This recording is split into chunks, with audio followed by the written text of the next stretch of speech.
Magandang hapon po. Hiniling sa korte ng pangunahing suspect sa Visconde Massacre na si Hubert Webb na iakwit siya at palayain mula sa New Bilibid Prison.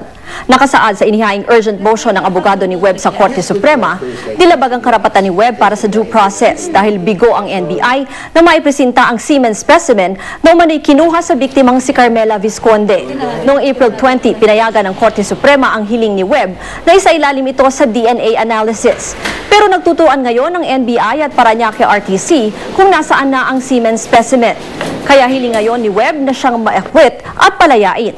Hiniling ng kampo ni Webb ito matapos bawiin ng Korte Suprema ang utos nito na isailalim sa DNA analysis ang semen specimen.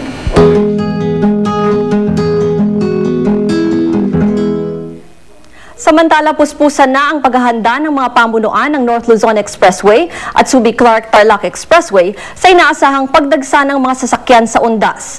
Ayon sa Tollways Management Corporation o TMC, ang operator ng dalawang expressway, inaasahang tataas ng 10 hanggang 15% ang bigat ng daloy ng trapiko. Kaya pinaigting na ng TMC ang paghahanda para matiyak na ligtas, maayos, ngunit mabilis pa rin ang takbo ng mga sasakyan. Magdaragdag din daw sila ng tauhan simula bukas hanggang November 3. Paalala nila sa mga motorista maghanda at mag-ingat sa biyahe.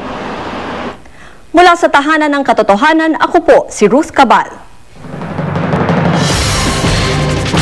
Mga naglilinis ng puntod, dagsana sa Manila North Cemetery at Manila South Cemetery. 4 na araw bagong undas. Mga uuwi ng probinsya para sa undas, dagsana sa Araneta Center Bus Terminal. Lalaking nakisabit sa isang jeep sa Quezon City, patay matapos niyang tumalon.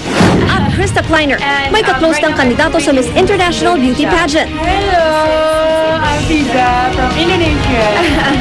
Tutukan sa 24 oras dahil hindi natutulog ang balita. Mamaya pagkatapos ng pantatay at bago ang Survivor Philippines Celebrity Showdown.